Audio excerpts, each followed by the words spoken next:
মাঝে মাঝে অনেক যুবকের খবর আমরা শুনি, রিকশায় যাইতেছে 5 টাকা বেশি কমের জন্য বুড়ার গায়ে হাত দিছে, বুড়ার গায়ে একটা থাপ্পড় লাগায় দিছে। রিকশা ড্রাইভার একটা থাপ্পড় খায় কান্না করলো, মালিক এমন গরিব বানাইছো,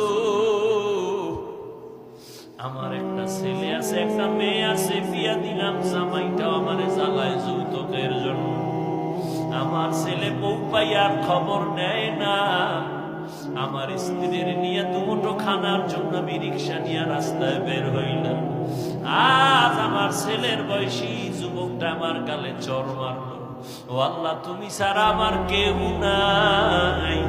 মুরব্বী যখন আল্লাহ কইয়া ডাক দেয়, 1 সপ্তাহ না যাইতেই যুবকের মাথা চাকার তলে ঢুকে যায়।